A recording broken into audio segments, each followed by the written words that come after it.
Okay, so this is the week where fallout from Congress's vote to effectively preemptively block striking rail workers continues. And there's a lot of discussion and hand wringing. What did Democrats do? What didn't they do? Did they sell out rail workers? Did they have to take this vote? And I gotta say, Trey, I don't know how much you've been following it, but I was following it, and I was like, there has to be a reason, right? Like they Hmm. tried. I don't buy that, all these Dems would sort of go along with this. And yes, I know some in both the, obviously Bernie Sanders in the Senate and, a few squad members in the House didn't ultimately vote to effectively break this strike preemptively.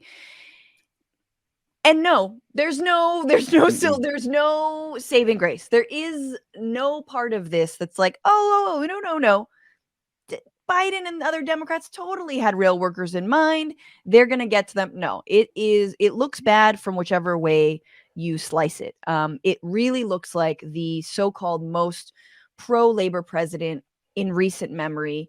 Yeah, had his Patco moment, which, Reagan breaking the airline controllers Uh-huh. strike in the 80s. It feels like this is his moment, and especially because so much of this could have been preempted, and this could have also been punted another 60 days, and that was also voted down. So just a little bit of what happened for those of you who have not been following or feel like it's very complicated. It is, but it's not. So this is oh no, this is not what I wanted to bring up. That's our next story. This is from In These Times. Why the pro-union President Biden pushing a labor deal that rail workers rejected? Why is he pushing it? So the maneuver in Washington this week comes after nearly 3 years of union negotiations with the nation's highest profitable rail carriers. Ahead of a previous strike deadline in September, a tentative 5-year agreement was brokered with the help of Labor Secretary Marty Walsh and with Biden's personal involvement. But on Monday, over 400 trade groups publicly urged federal intervention to preempt a strike. So effectively, there was something that was brokered. The unions were like, nah, this is not good enough for me. We're looking at striking. And 400 trade groups, so read big money, urged Biden to call on Congress to exercise their power under this arcane law, the 1926 Railway Labor Act, which hand ties rail workers, and to override the 4 unions' votes and impose the September agreement without any modifications, meaning without sick days. Congressional leaders from both parties met with the president on Tuesday and said they would fast track his request to force the tentative deal and stop a strike. But Sanders and progressive Democrats insisted that any such legislation include at least 7 days of paid sick leave, although the unions have been demanding 15. Now, just for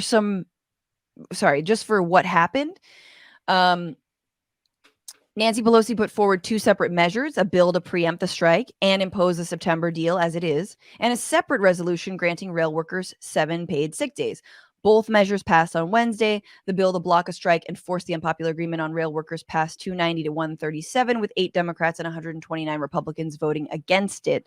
The separate measure to tack on paid sick days passed 221 to 207, with only 3 Republicans voting in favor. And then the Senate voted 80 to 15 to pass a preemptive, basically stopping the strike, and then 10 Republicans and 4 Democrats and independent Senator Bernie Sanders voting against it. Then the 7 days of paid sick leave went up for a vote. That needed 60. It only got 52. 6 Republicans voted for. 1 Democrat, Joe Manchin, of course, voted against it. So to sum that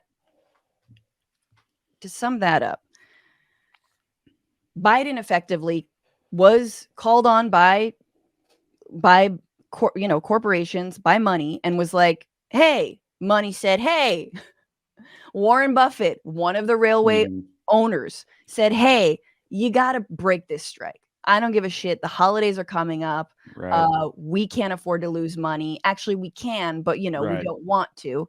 And you need to do this. And so what did Biden do? He called on congressional Democrats, Nancy Pelosi, and they put that up for a vote. Now, there was an effort to have this second bill passed, which said, okay, there can be 7 days of sick leave, which wasn't even what they asked for in the first place. They asked for 15 days, and that did pass in the House with Republicans, by the way, and then failed in the Senate. Now, the real thing is this. When you already vote to break a strike preemptively, you're rendering that workforce impotent and powerless to take their own workplace into their own hands, to take anything into their own hands, right?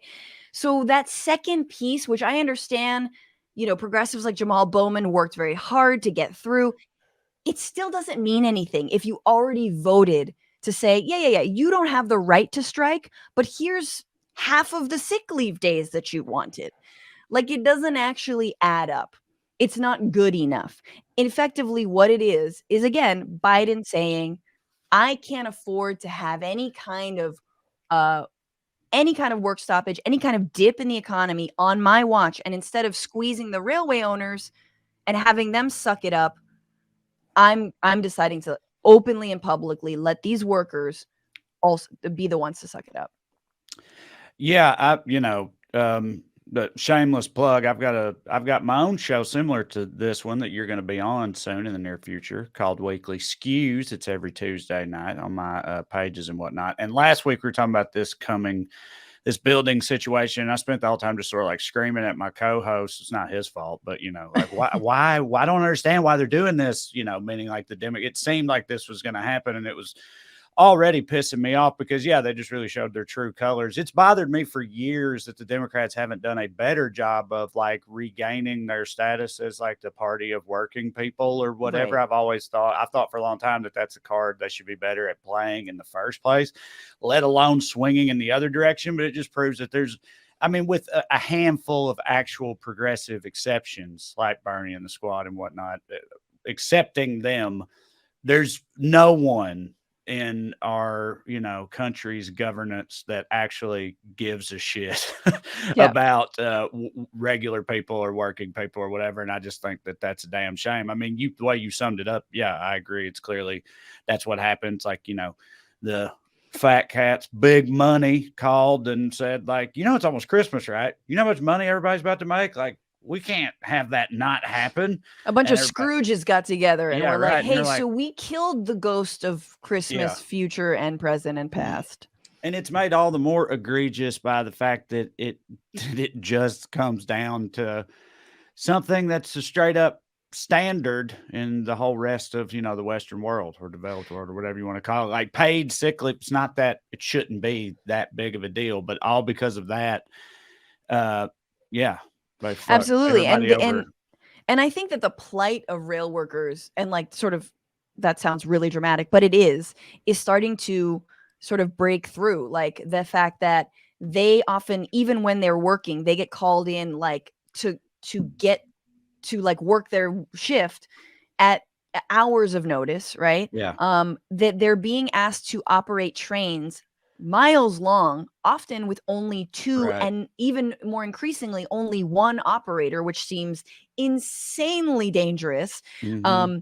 And so it's like it's some monopoly shit, right? It's like if you own the utilities, I got the train stations, you're running the board, you're doing really well. They've the train companies have been making more money while also spending less on labor. Like they've been cutting labor and labor costs while their profits continue to skyrocket. So it's just that means it's the employees that are getting stretched thin and screwed over this whole time anyway, and then this just sort of dumps more on top of that.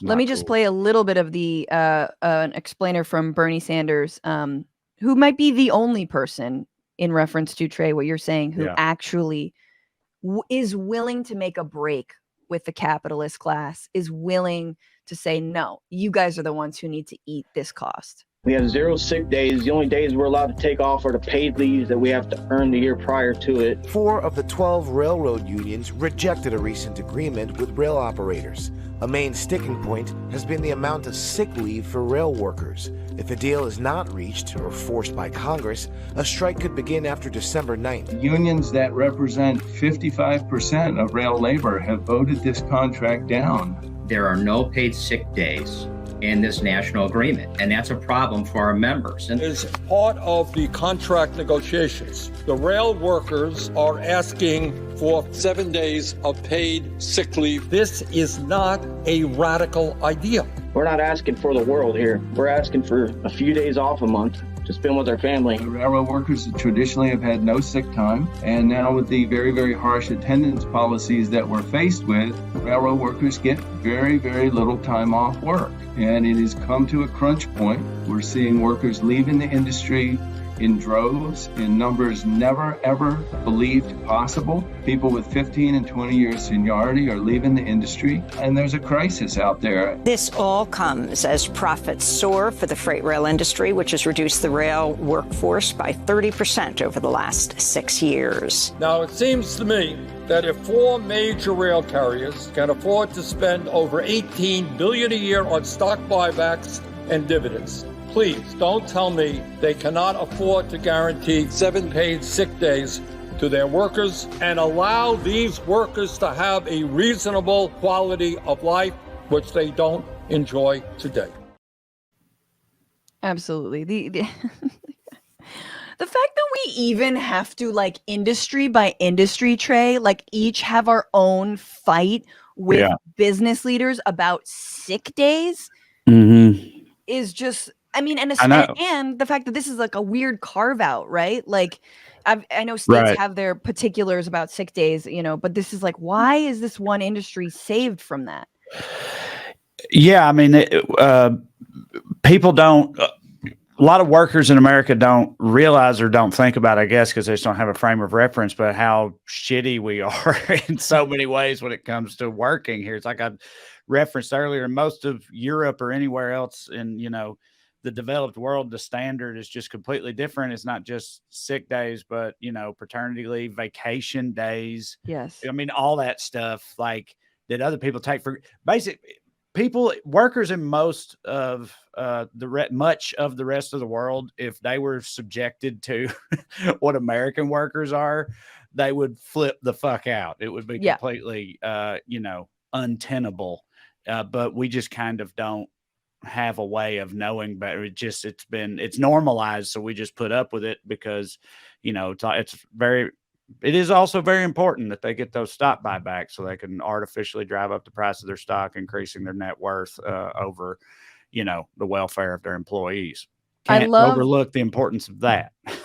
Totally. I think it's so incredible every time there's like a massive strike in France or, like, you know, Germany. You're like, what's this over? And they were like, oh, they're, you know, raising the retirement age by a month, you know, and they're like, ah! Like, I remember there was a fire. right. This, everything burns to the ground. There was a protest in France and they were like dumping food out at the border, I think with Spain. And I was like, what's going on? Why are there like all these protests and they're shutting down the street? And they're like, oh, they're protesting Spain sending in cheap goods into France and like devaluing the local like food economy. And I'm like, wow, I wish we could do that.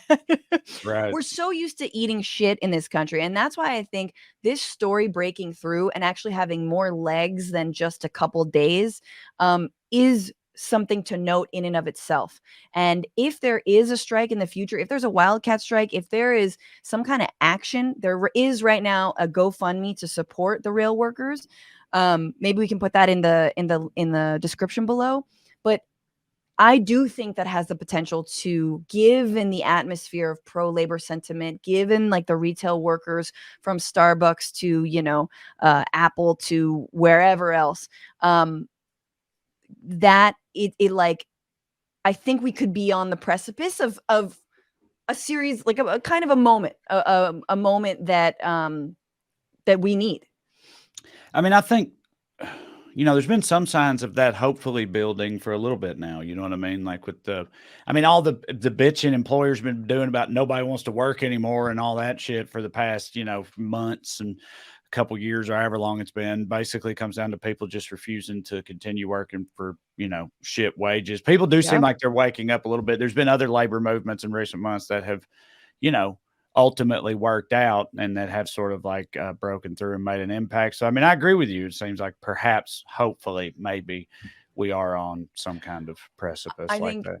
yeah, if Christian Smalls from Amazon Labor Union could just get on a train, I feel like there'd be no stopping this movement. He's the best. Yeah.